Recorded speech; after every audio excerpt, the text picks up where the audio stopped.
Welcome to Fine Tuning with Drew Taylor, your one-stop shop when it comes to animation news and commentary. I'm Drew's co-host, entertainment writer Jim Hill, and he and I are recording the show on December 2nd, 2020. 85 years ago today, Mark Davis was hired as an apprentice animator at Disney Studios. Never heard of him. No, I'm kidding. I've been thinking a lot about Mark lately. It was 20 years ago this January that we lost him. And of course, we've seen a couple of great books come out about his life. We had the Mark Davis, Walt Disney's Renaissance Man back in October of 2014. And then, of course, that amazing 2-volume set, Mark Davis's, in his own words, Imagineering the Disney Theme Parks, which came out in September of last year. Amazon currently has copies of the Mark Davis, Walt Disney's Renaissance Man, used copies going for $72, Drew. Whereas really? A brand new copy that you have to pay $90 for. Whereas you can get a brand new copy of Mark Davis in his own words for $79.79, which is half of what that 2-volume set was going for this fall. Worth every penny, I think. Well, no. And what kills me, though, is I want to say a week ago, Amazon was running a Black Friday, Cyber Monday thing where I think you had to have a coupon, but you could actually get Mark Davis's own word for just $55. Wow. It's a wonderful book. I mean, it's no Art of Pixar's Onward. What is, Jim? What is? Which, again, going for just $17.99. Clearly, this book was a huge hit, Jim, if it's going for $17. No. See, no, you say this now.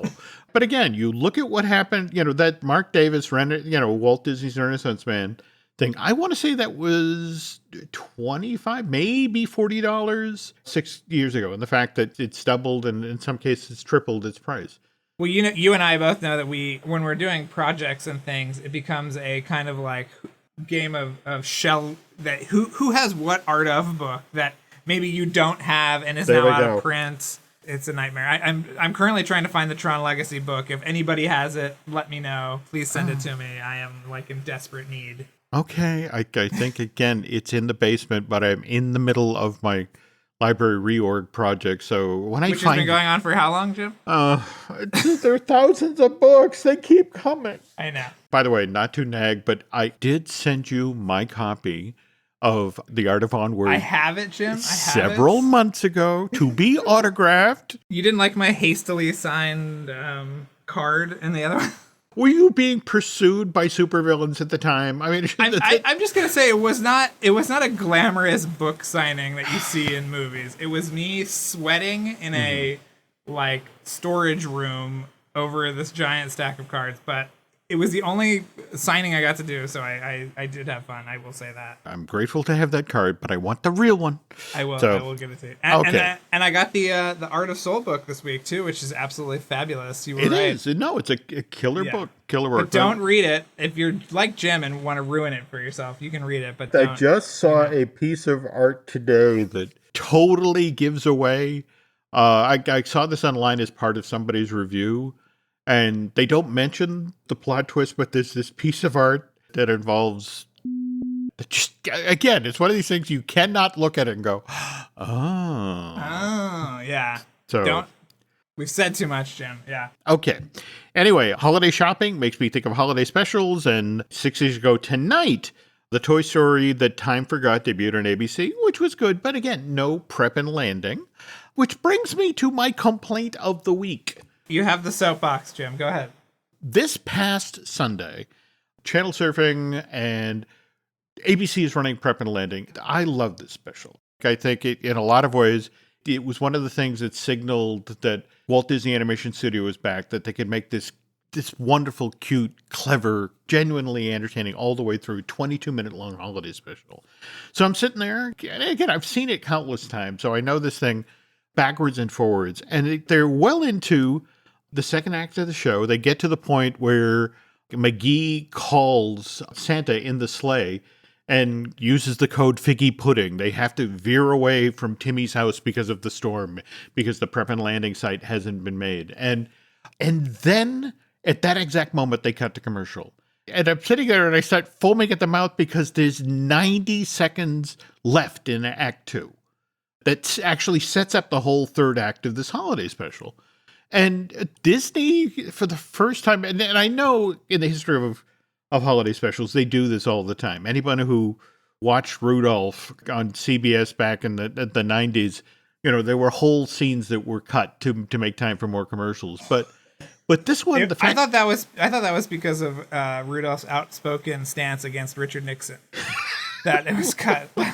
This is true, and Hermes' terrible addiction problem. Yes. and this is on ABC. This is something Disney. But at the same time, the fact is, all right, if I want to see this in original form, I can go over to Disney Plus. All 22 minutes in all their glory are preserved there. And I get it's been a lousy year. It's 2020.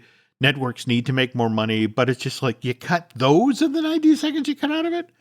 While we are talking about somewhat crappy things, you and I have known about this for a while. I think we've hinted at it on a couple of episodes, but we haven't come straight out and talked about what's going on with DuckTales. But you yesterday did. Well, yeah, there was a tweet, there was a hashtag that was trending that said "Renew DuckTales 2017," and so I just wanted to say to everyone who is using this hashtag, it's over. It's done.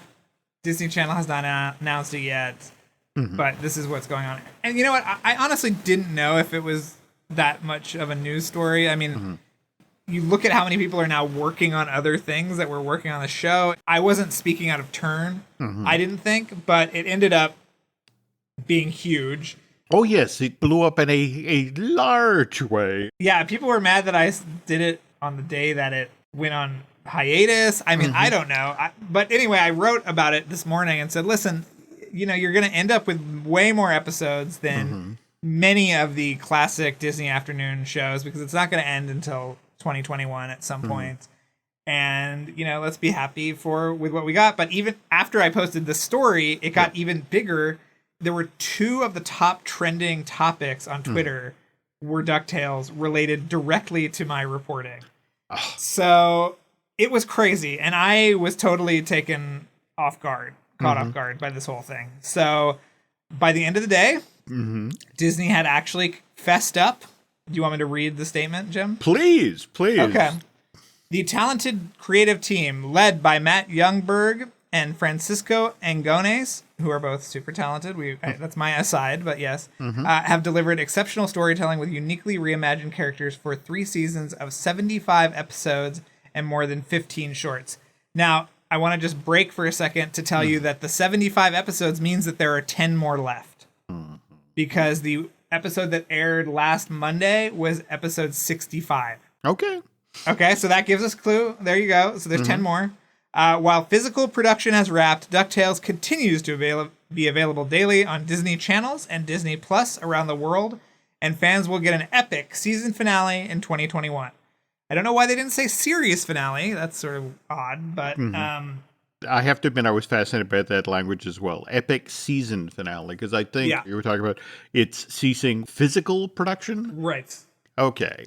We all know about the Darkwing Duck reboot that's sort of stepping out of in fact, just this season or so of DuckTales. I've also been hearing, again, because Disney Plus has kind of reinvented the entire Walt Disney Company. And so the way people traditionally approach holiday specials, TV series, the like has changed. And so I guess there has been some discussion at some point in the future that you might get some of the band back together, some of the production team, to do some other DuckTales stuff, but that's... It's just it's just so... That is the thing that is the impossibility, though, right? It's like everyone has another job. No. Absolutely. But at the same time, whenever I talk with somebody at Disney Television Animation about this, they basically turn to DuckTales and go, I think we're kind of considering the SpongeBob business model. And remember, there was a 3-year gap, or there have been multiple 3-year gaps between new sets of SpongeBob episodes. So, and, people went off and did other things and then came back. By the way, folks, I want to point out that on every show, we tell you that you really should be paying attention to Drew on social media. And if you ever need a reason to do that, what just happened last night is the way to go. Well, I also think it's weird that the show started on Disney XD, and then it moved to Disney Channel. And I feel like that Disney Channel time was when they were really bullish about, like, that's when all the toys came out and Target and stuff like that. And then they moved it back to XD. Yeah. And it also strikes me as being somewhat reminiscent. I mean, if I hadn't have said anything, it was going to be like Gravity Falls, where it was going to be like, oh yeah, by the way, that next episode is the last one ever. Which is, do you remember when they did that? And I mean, I was at Disney and I was covering Gravity Falls every week, and they sent me that note, and it was like, oh my God, this is insane. Yeah. I even had access to the unaired pilot version where it was slightly different. Oh. Yeah, it was sort of interesting, but we can talk about that for another time. But I'm sad to see it go. I mean, I really did not intend for this to blow up. I had no idea. I mean, they've been off for over a year. They've been shut down. Yeah, and that's the thing. Within the industry, this was known. But the weird thing is that so many people agreed to sort of keep it a secret. Let's not talk about it in public yet. Right. And you, with your little Twitter account, kind of blew that up. Whoops. This has also been a huge week for Drew. I mean, I don't know if you've seen the 3 stories you did in Collider this week, between absolute killer interview with Kelly Marie Tran. Oh. Yeah, I particularly love her story about having seen The Cursed Child and then going into that English pub and eating meat pies and listening to people across the way discussing the Star Wars movie she was in, and she couldn't help herself. She had to go over and talk to them. Yeah. I mean, I love that story too, because I was positioning it as like, I thought she was going to say, oh, this little girl came up to me and said, love, but it was her sort of inserting herself into somebody else's conversation. It was great. I agree. But Drew also did a great piece for Collider that talks about how Soul was almost had an Ocean 11 inspired storyline. But the absolute killer piece that you have to go read right now is your story about the David Fincher version of 20,000 Leagues and how close that came to happening. Yeah, I think I got a lot closer than people realize. And as an addendum to my Soul story, what was very interesting about that is that I did the press day and then Disney sent me the audio. And what they did was they accidentally left the tape on a couple extra minutes, Jim. So I got some banter off the record between some of the animators, and I'm going to have to follow up with Pixar and get an official story, because it sounds like there was one version of Soul, Jim, that was very weird and potentially set in a Marriott hotel. That's all I'm going to say right now. I will just leave that there. Ooh, and we will have to follow up on that. Yeah. I love it when we break news. And speaking of news portion of today's show is brought to you by Storybook Destinations, trusted travel partner of Fine Tuning. For a worry-free travel experience, book online with StorybookDestinations.com. Okay, what do you make of how Crude's A New Age did at the box office this past weekend? I guess it's good. I don't know where people are seeing this movie anywhere. I mean, the piece about Tom Lenski, the head of National Sin Media, he was pointing out that given how well it did this past weekend, it sold 14 million worth of tickets? Yeah, a little bit over, I think, yeah. Okay. But he pointed out, it's like, it made that much money, and only 45% of the theaters in America were open. That's astounding unto itself. It was the top grossing, the best Friday, Saturday, Sunday since March.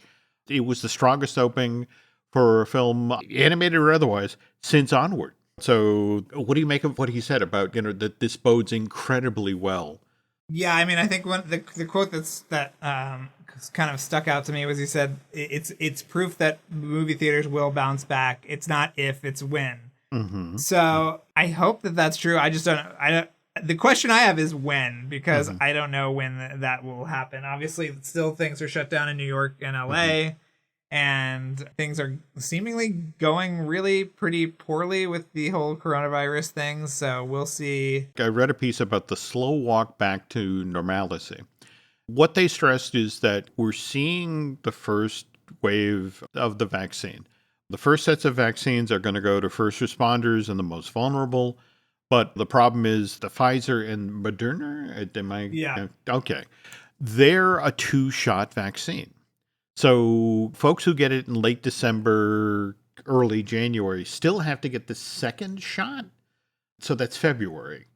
And then, with ramping up and making it available, basically the timeline seems to be that most Americans will have the opportunity to start getting the shot in April. Understanding that if it's the 2-shot method, it means, they don't complete the process till May. And that seems to be what a lot of people in both the film world and themed entertainment are hanging their hat on now. It's like, okay, that April-May window, that's where we'll start to see movie attendance ramp up, theme park attendance ramp up. So now it's a question of, okay, so what do we put out in theaters to entice people to come back? And where does the Studio Ghibli, the new one, fall? Do we have a release date on that yet? Or? We don't have. It's actually going to air on Japanese TV. Oh, that's right. Next month. Right. Yeah. Okay. So that's their version of Soul, I guess, is that they'll all crowd around the TV to watch this. Okay. But it's being handled. I think it's being handled by G Kids in America. So okay. I'm sure it'll get some kind of release theatrically. I don't know, or maybe digitally. We don't know, but yeah, it's the first sort of 3-dimensional CGI Studio Ghibli thing, and it's interesting looking. It does not look as good as Lupin the Third. I think that was just kind of the high water mark in terms of 3-dimensional anime. But it's very cute. I mean, they say that Hayao he's credited with planning the movie, which I don't know if that was he storyboarded or something, but that his son, I believe, directed it, Goro. It's an interesting looking movie, but we will see. I'm curious as to how it'll all pan out. But now, so you're thinking G Kids, so we'll get some sort of theatrical. Yeah, I'm sure it'll be a Oscar qualifying run as well.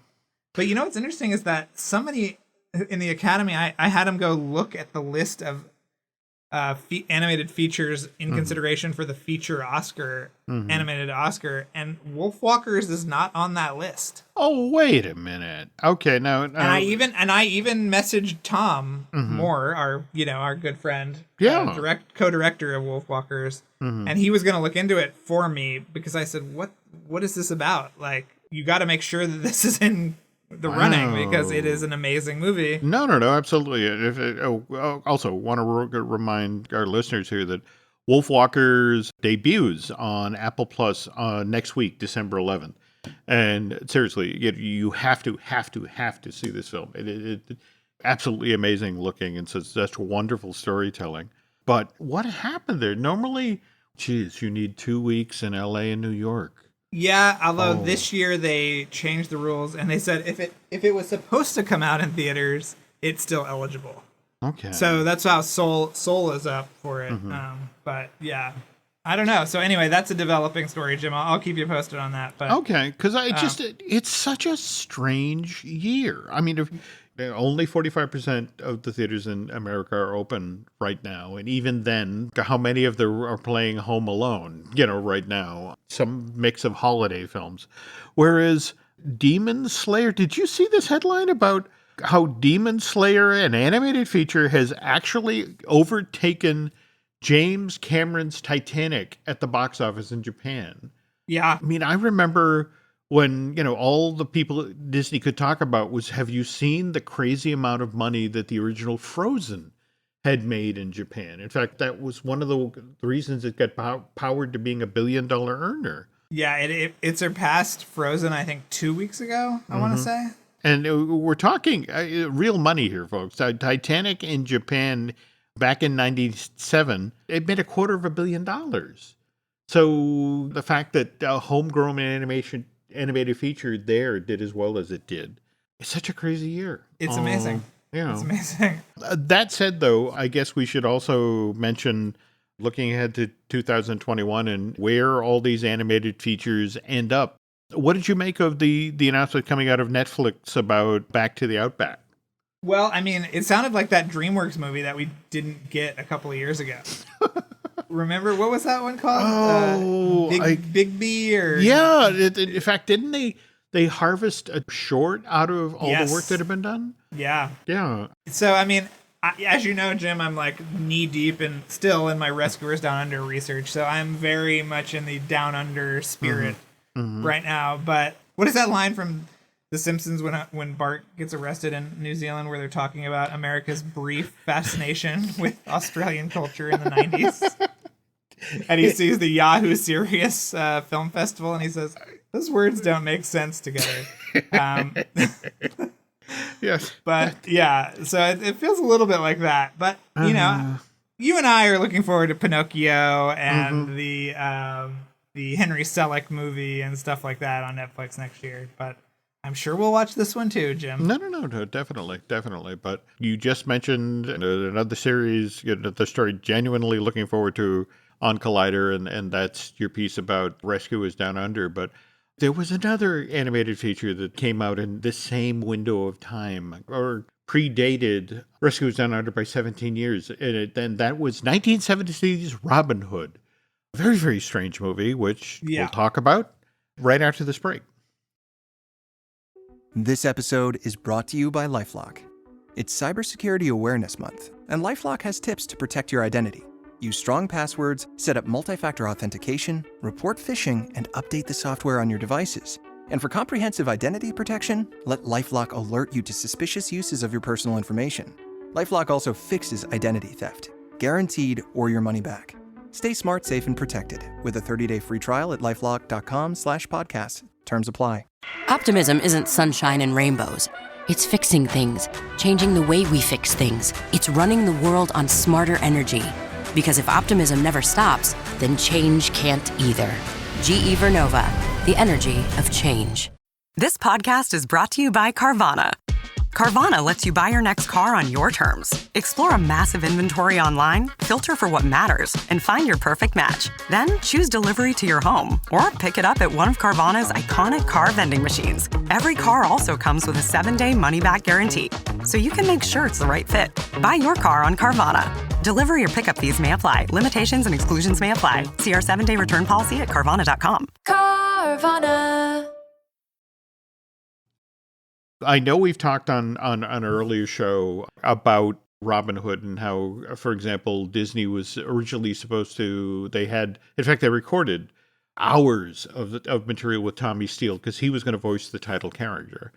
But this movie has been front of mind for me this week because I was on YouTube the other evening and came across a video that somebody had posted that they had taken at Disneyland in January of 74, but it's you know how Disney will run its Christmas parade on the 1st or the 2nd of January, and then the season was over back then. Right. So as part of this, they showed that year they had a Robin Hood unit as part of the Christmas parade at Disneyland, and I've never seen a unit this big at Disney parade. It's nuts. It starts off with it's Prince John with his carriage, but if you remember from the movie where he has like his hippo guard and the elephants that are dragging the thing and his crocodile aide de camp and all that, and they've got a couple of dozen cast members at Disney in full costume playing all of these characters, along with a full-size version of the carriage. And it just seems to go on for minutes with all these characters marching forward because Disney, again, had convinced themselves that this was going to be their next hit film. 1973 was Walt Disney Productions' 50th anniversary. D23, that's a company founded in 1923. And so this was a significant movie. But the behind-the-scenes story of it, like especially today, Disney really kind of dodged a bullet. I mean, especially when you think about how Song of the South is hidden in the Disney vault. And wasn't that originally the plan with Robin Hood? That it was, the idea is that Disney had already done a live action version of Robin Hood back in 52, 53? Right. And so the idea here was that, okay, if we're going to do it animated, let's do it different. So let's set it in the American South. Well, that's what I always thought was so funny about Song of the South was like the Splash Mountain was it finally got all these Mark Davis characters kind of in the in the kind of milieu that he was creating for that original version of Robin Hood. You were pointing out that if you kind of if you look at the stuff that Mark designed for Chanticleer, which was what, 60, 61 or thereabouts, and how many of those characters seem to show up in a different form in Robin Hood. Though, again, it's easy to understand. I mean, Ken Anderson, as I understand it, worked with Mark on Chanticleer. And then Ken kind of became Disney's development guy. And when Walt got so mad at the way 101 Dalmatians looked with the new xerography, and Ken had helped design that film, Walt kept after him so much that Ken, I've heard he described as a nervous breakdown or a stroke. What? Yeah. Disney didn't tend to tell stories like this, but Walt really didn't like the way 101 Dalmatians looked. He got that why they had to do it. They had to find a way to make more cost-effective movies. But he felt that the xerography process, there was too much sketch. There was too much rough. Oh, that's why it looks so beautiful to me, at least. I don't know. That's it exactly. But Walt had come forward, through that whole period of the ink and paint folks, and this eliminated one step in that process. And so he kind of blamed Ken, and he came after him. And Ken got so sick, he had to step away from Disney Studios for, I want to say, the better part of a year. Wow. And Walt felt bad enough about it that he kept him on full salary. They covered all of the medical. And when he came back, one of the things Walt did was like, okay, we just shut down development of Bill Pete's version of Jungle Book. And I need you to take that on. And so a lot of the design that we know from the Jungle Book of 67, that's Ken.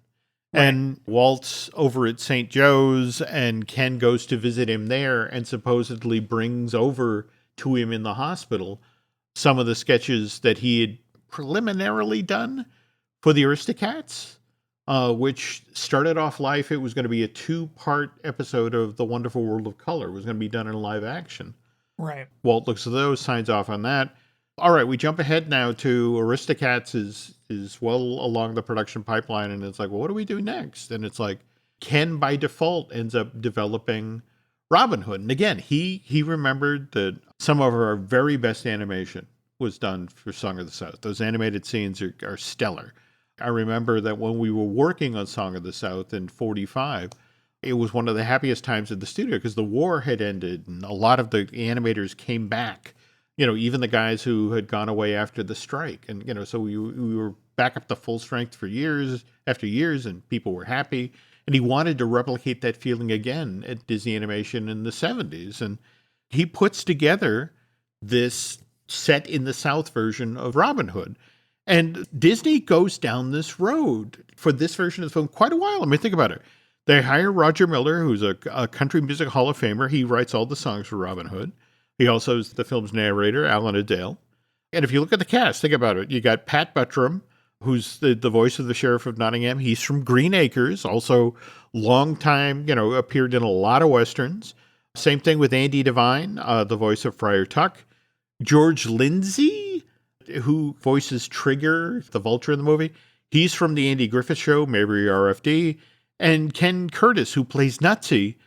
He's Festus from Gunsmoke. You got all of these South and Western stars in this movie. Who ends up producing and directing the movie? But Wooly Reitherman. Wooly, in a weird sort of way, actually held Disney Animation back during this period because he was watching guys retire and walk out the door and take skill sets. And they hadn't even started the Cal Arts program at this point. So they didn't have a lot of talent in-house to do things, which brings us to the infamous phony King of England scene in that movie, which how much of that is lifted from like Aristocats and Snow White and Jungle Book? They weren't even lifting from good movies anymore. I mean, it's like I've always heard Floyd Norman, who we love, talk about how it was more work for them to reanimate stuff. Yes. Right. Than it was to just do it. Disney has done this in the past. I mean, for example, if you know where to look in the Jungle Book. It's the scene where the wolves are greeting Mowgli and knocking him to the ground and licking him.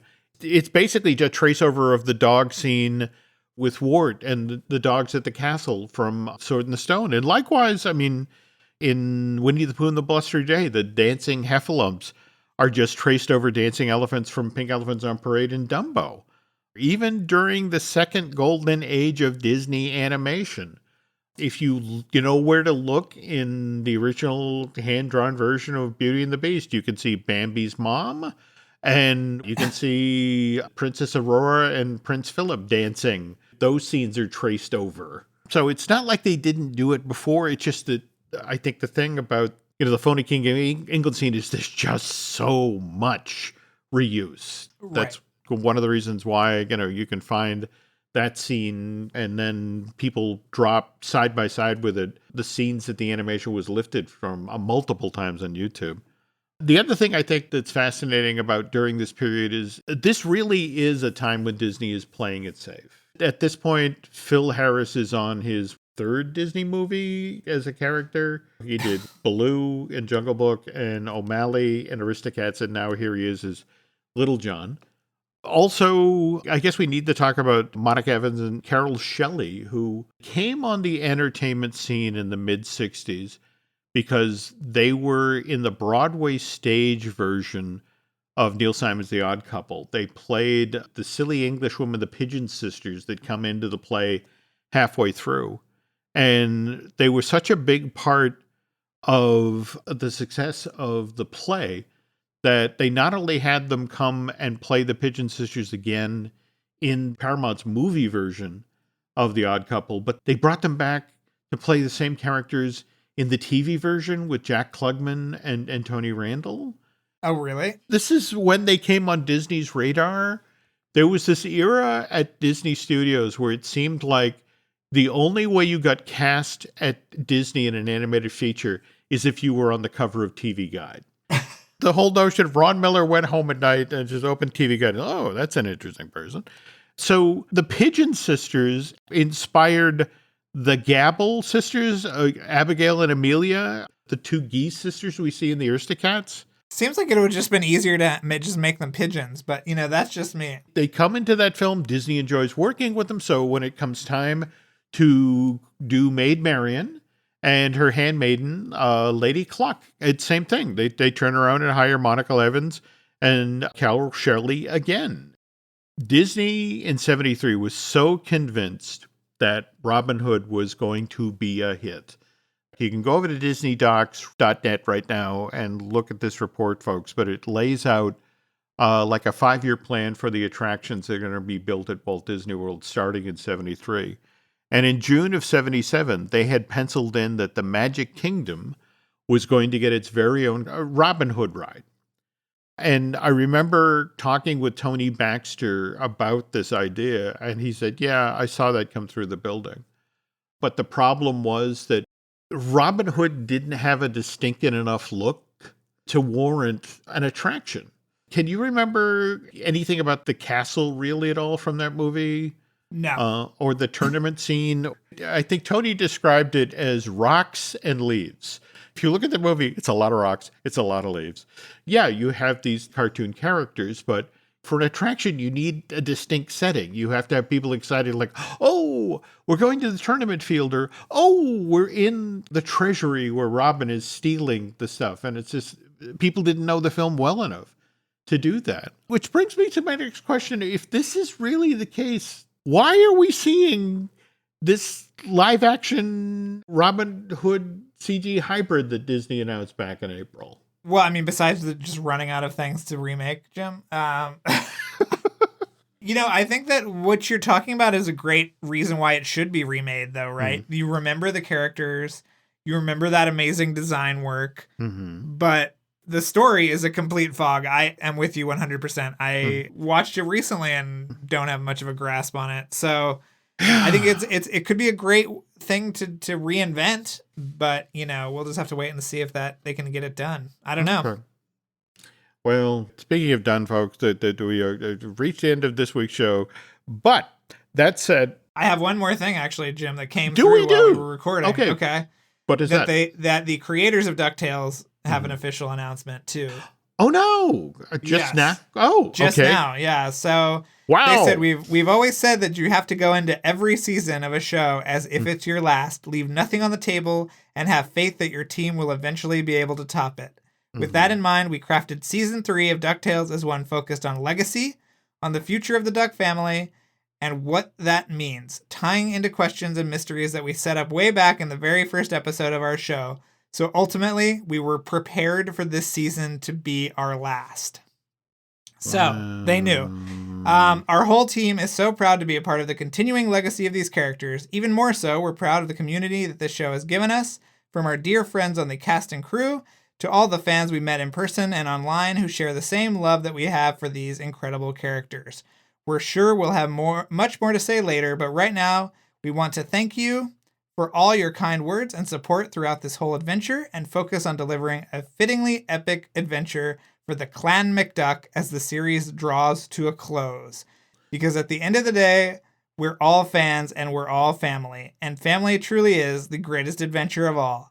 Huh, that's weird. Usually there's some kind of crash before we can finish the, oh no, the ground! Woo-oo, Matt and Frank. So there you go, Jim.